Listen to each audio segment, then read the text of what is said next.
We have these tools that enable us to ask questions that might not have been possible otherwise. We can generate text, we can generate speech, we can analyze text, we can analyze speech. And so that puts us in a position where we can run experiments, essentially. And so we've had projects where we developed digital language resources that could feed into this project. So from two different streams, at least, these two government departments have been funding our efforts to just develop the technology and have it there and show that in principle it can work. Going forward, it would be a good question to ask, do we require more government funding? Do we require industry to step in and help? What kinds of further interventions, what kinds of support would be necessary to roll this out, even in rural areas? It's amazing how techniques have improved over the last several years, but we are working on essentially voice adaptation techniques where you can make a voice sound like somebody in South Africa. We're even working on accented speech. So build an English voice that sounds like someone with whose language is isiZulu is speaking English, or the other way around.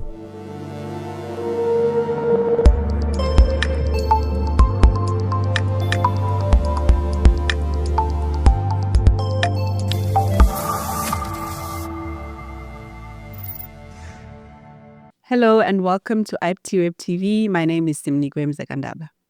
You've probably heard or come across the statistic that more than 8 out of 10 grade 4 learners cannot read for basic meaning in their home language.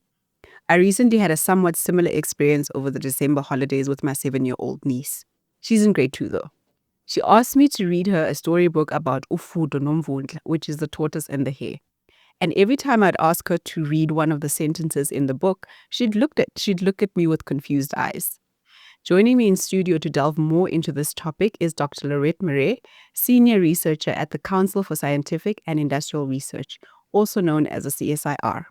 Lorette works in the Natural Language Processing Research Group at the CSIR, which has embarked on a research and development project called Ngiyaqonda. Welcome, Lorette. Thank you very much. How are you? I'm doing well. How are you? I'm good. Lorette, I stated a stat at the beginning of our during my intro. Just to hear from you, what has been a statistic about literacy that's shocked you, or like what shocking stat about literacy levels among young children have you encountered? Well, I think the one that a lot of people have focused on, because it is so shocking, is that 81% of grade 4 learners in the PIRLS International Benchmarking Study cannot read for basic meaning. So the study was conducted in children's home languages with grade 4 learners. And in South Africa, most children are taught in their home language for the first 3 years of school.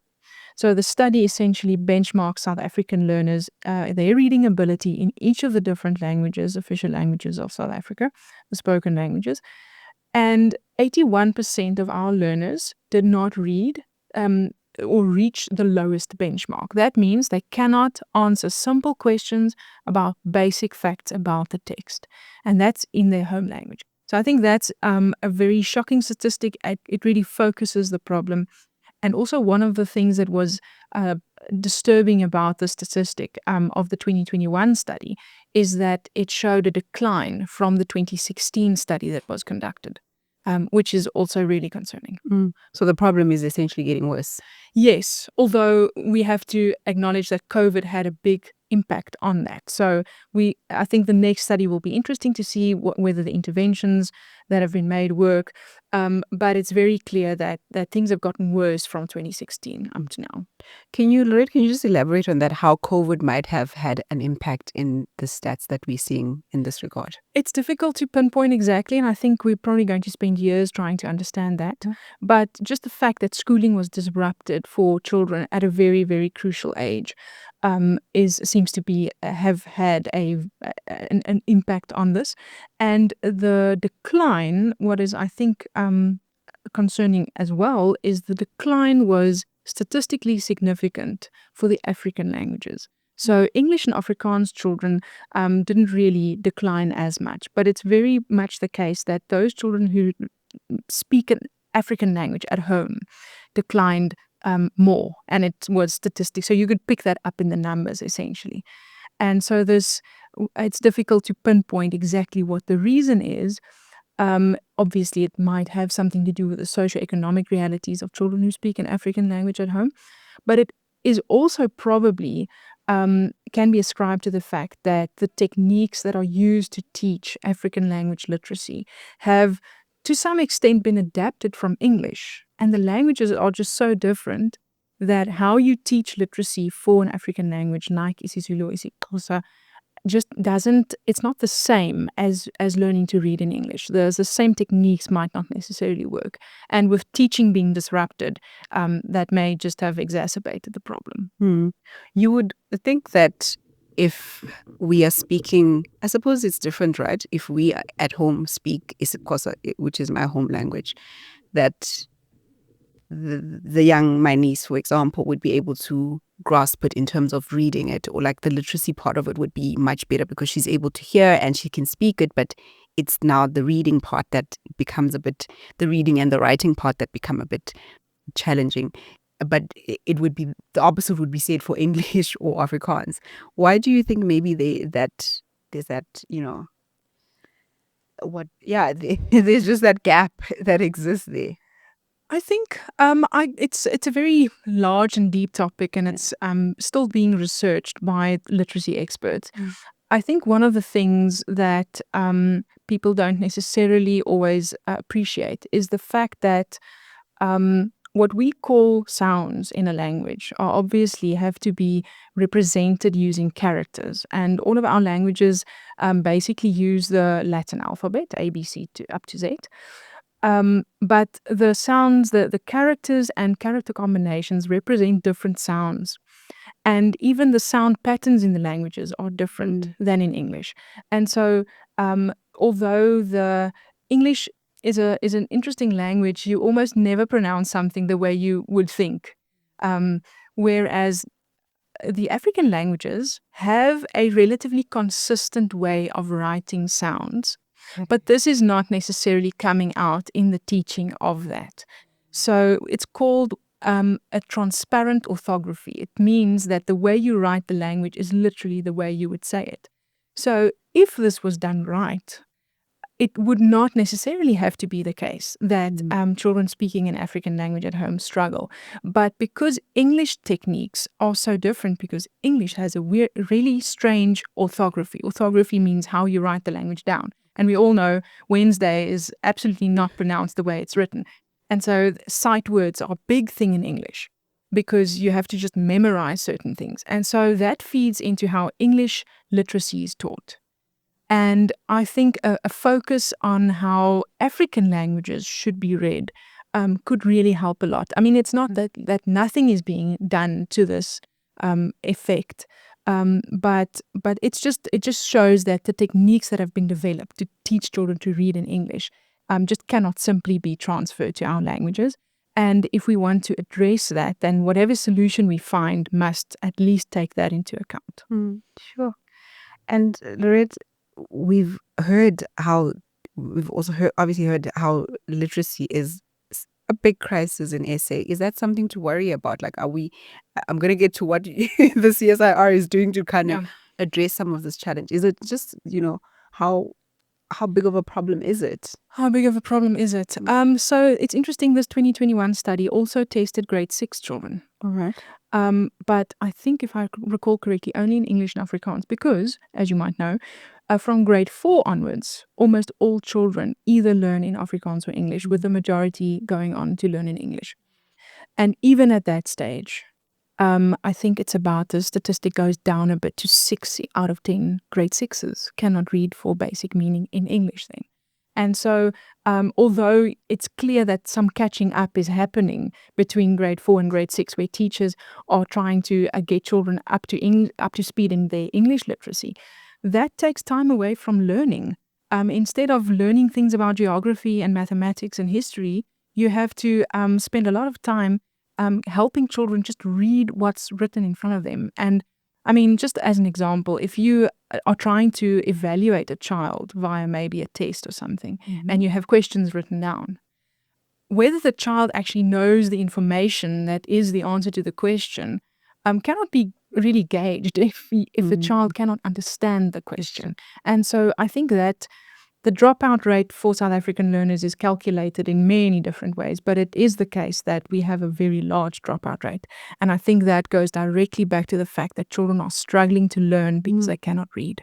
Oh, that's, you've painted such, It's a dire picture. it is a very dire Yes. picture. Yeah, it is a dire picture. Oh. And then, so into technology, how can we know tech, the advantages of tech, right? So how can we relieve, I don't want to say solve, but like just relieve the literacy challenges and or hurdles that our young kids, young children are experiencing at school, at school level? Yeah, I think a good question would be why technology. So we can talk about that. And in a weird way, I mean, South Africa has all kinds of infrastructure issues regarding technology, right? But even given that, we would argue that it's still a scalable and cost-effective way if you can get it right via the technology. A device is simply cheaper than a degree, an education degree. So if you want to train teachers, that's a very, very costly thing to do. And it has to be done. But if every year 1 million children enter grade 1 in South Africa, and 3 years later, 800,000 of them are struggling to read. And so we need solutions that can make a difference now. And I think that's where technology can actually play a role, because it scales by definition almost. But then I think the focus needs to be on something that really solves the problem now that teachers are facing right now. I think that's probably where it comes in. You say solve a problem now, but I also suppose it's at that young age, from that, from when they're 6 or 7 and starting out in school. Exactly, yes. Ideally speaking, a technology solution that you roll out, I mean, it cannot happen in isolation, but say you're rolling out a technology solution, as we've done. Ideally, you want to guide a child from learning just the correlation between the characters that they see on screen and the sounds that they correspond to putting them together when they encounter a string of characters, being able to identify which ones group together into sounds and putting those sounds together to form a word and then build up from there. And so that's how we've developed this technology in order to, so at the moment we focused on grade 3s just as an initial pilot, but we really want to expand that to include a lot of the first learning curves of reading. So you speak about this technology. Tell us more about what it is. All right. Okay. How it came. It's an interesting name, Ngiyaqonda, which I understand in isiZulu, when translated to English, I suppose. Yeah. How did you guys come up with it? Just give us some background in terms of that. Well, I think the fact that you have to read for meaning, it's one thing for a child to be able to pronounce the sounds that they encounter, but it's clear that children cannot read for basic meaning. So we want to emphasize that. And that's, I think, where home language comes in as well.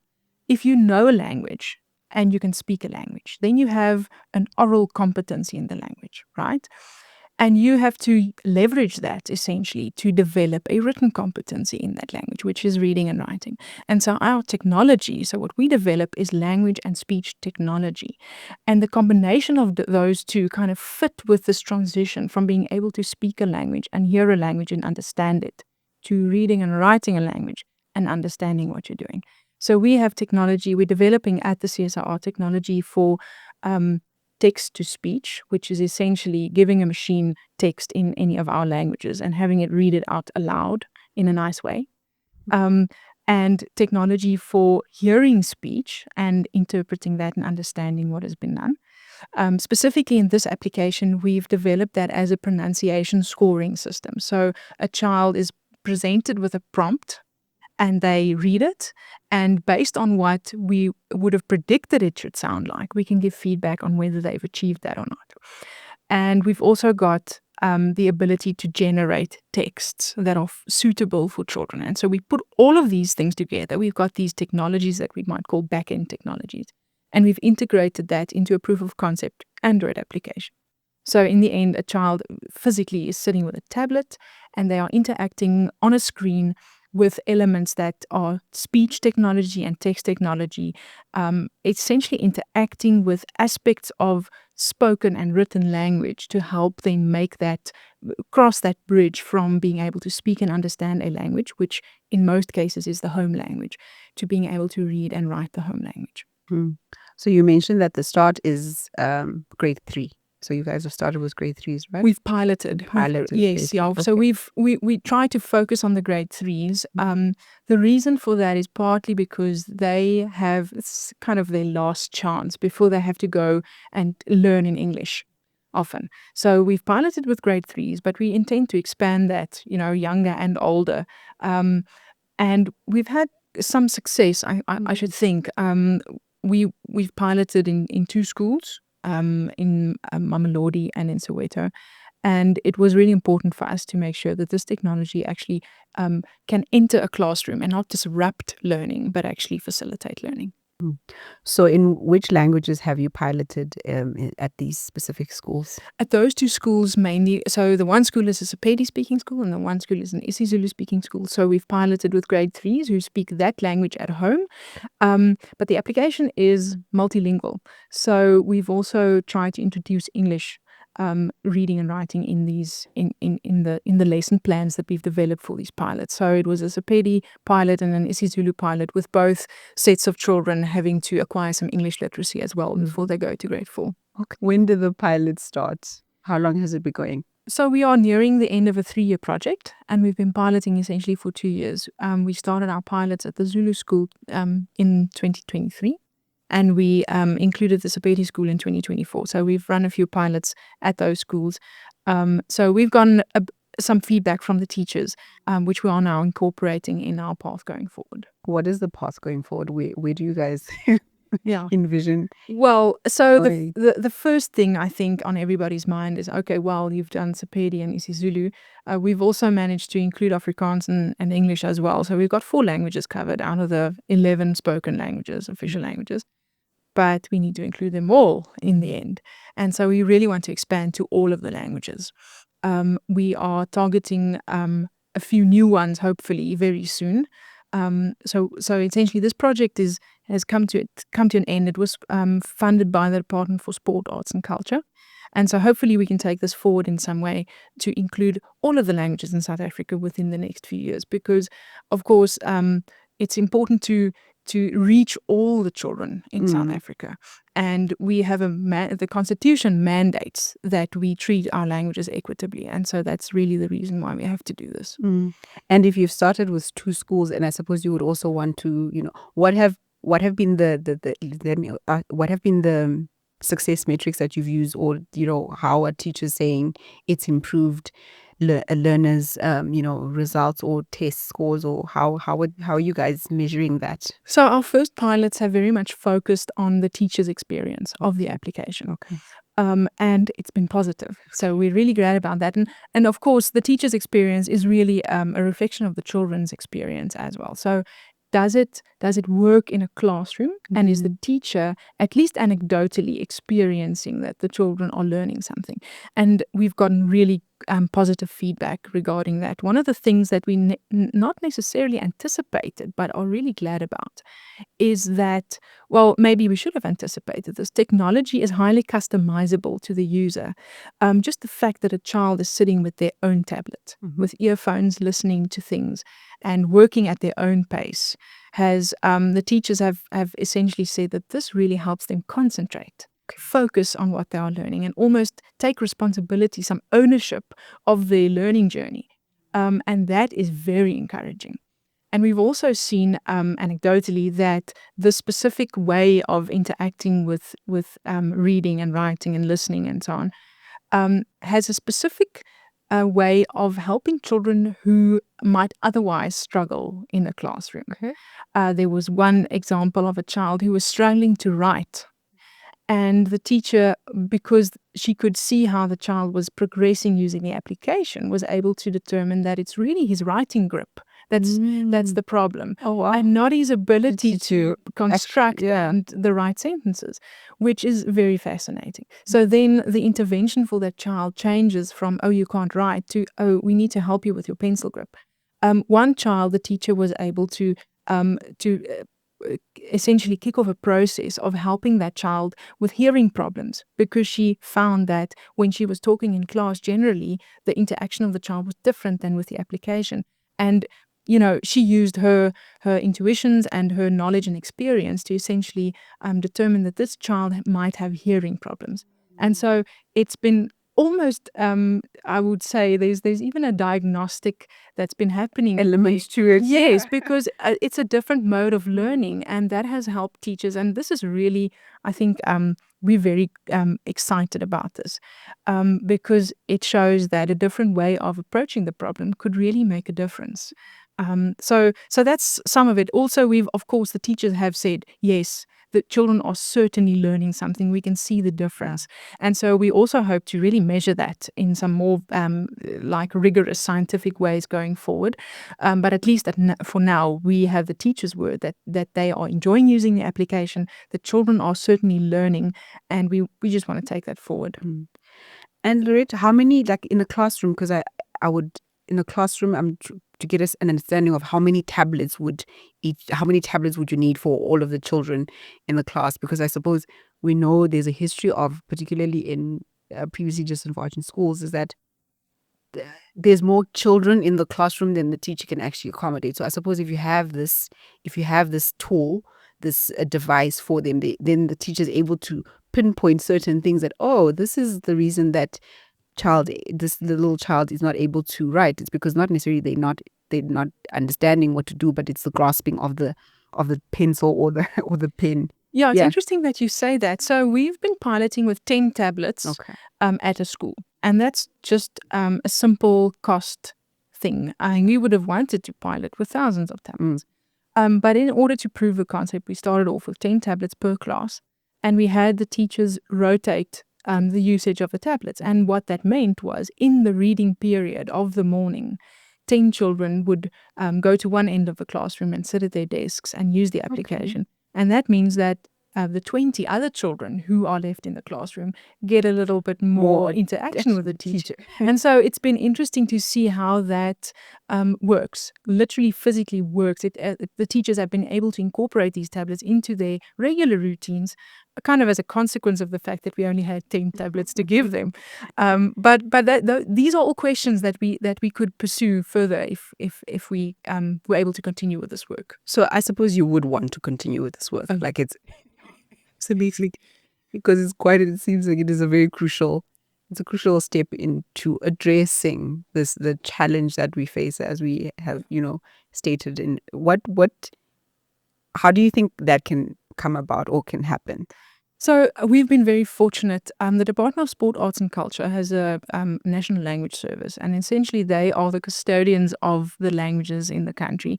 And the human language technology aspect of that has been funding our work. So we've gotten government funding for this work. There are also so the Department of Science, Technology and Innovation, they recently changed their name, also funds the South African Centre for Digital Language Resources. And so we've had projects where we developed digital language resources that could feed into this project. So from two different streams, at least, these two government departments have been funding our efforts to just develop the technology and have it there and show that in principle it can work.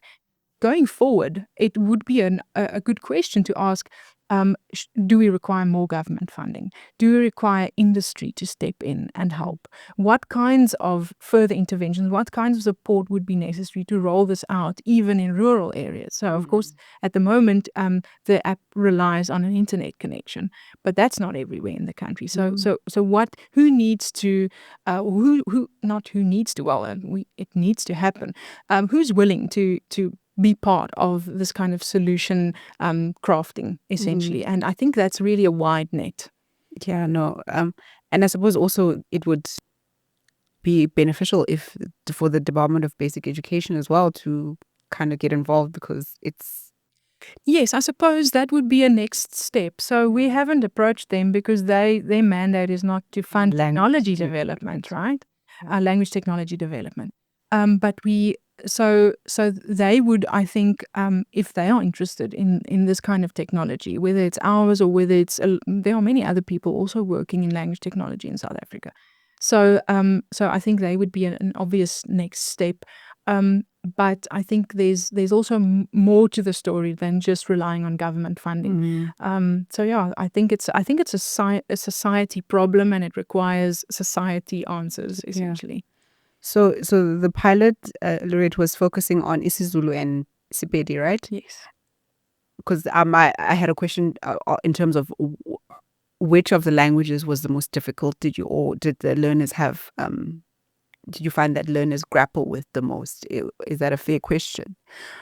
I don't think we could say that at this point. What I can say is that just from the results of the study, Sepedi learners were much worse off in terms of their benchmarking than isiZulu learners. So it's also difficult to measure the effect of an application if you don't start at a kind of a normalized point, I want to say. So it could be that it really helps Sepedi learners just because there's a larger deficit there. But we haven't measured that especially. But I think that would be an interesting question to pursue because the interesting thing about Sepedi and isiZulu, and that's why we chose them, is they belong to different sub-families of our African languages. Zulu is Nguni language and Sepedi is a Sotho language. Or belongs to that Sotho-Tswana group. And the way the languages are written down is different. In the Nguni languages, they have these long words with lots of little parts stuck together. And in the other languages, you have shorter pieces of words separated by white space. And the research into the effect that has on just the readability of the languages and how to teach that is still something that we also want to pursue, to try and find out whether we can perhaps measure that in some way using technology. Languages are quite interesting because now what you're saying now, I'm like, yeah, that's actually quite true, because you don't think about it because you just speak it, or you read it, and then you don't think about how other languages are constructed and what that, like how you read it or how you understand it, what that entails. It's quite a fascinating topic, which I'm guessing your research group, as the natural language research group at the CSIR, you guys are focused a lot on that, right? Yes. We want to. So we have these tools that enable us to ask questions that might not have been possible otherwise. We can generate text, we can generate speech, we can analyze text, we can analyze speech. And so that puts us in a position where we can run experiments essentially to answer these questions, or at least collaborate with literacy experts or education experts. That's also something that we would love to do, is use our tools as a means of researching these fundamental questions about the languages in our country. And you mentioned collaboration with literacy experts, right? Is that something that you guys also might be pursuing, or So we have some literacy experts on our project already. So we didn't start off just, doing what we thought was best. But there is, you can't just there's a lot of there's still, given the fact that this is still an open research area, there's quite a bit of guesswork and intuition that goes into this, and that's why we try to work with experienced experts on this. But it should be active research because our languages, I think, deserve this. Yeah. And the natural language research group, what else besides, Ngiyaqonda, what else are you guys working on, or the type of research and development that you guys are involved with? Right. So I mentioned kind of three main focuses of our group, which is the text processing, the text to speech, and the speech to text. And those three capabilities are essentially what we work on. And we've integrated them in this case for literacy. But at the moment, our text to speech offering consists of voices essentially for all of the South African languages, male and female. And we are working on adaptation techniques to make our voices sound like certain people. So you can, with it, it's amazing how techniques have improved over the last several years. But we are working on essentially voice adaptation techniques where you can make a voice sound like somebody in South Africa. We're even working on accented speech.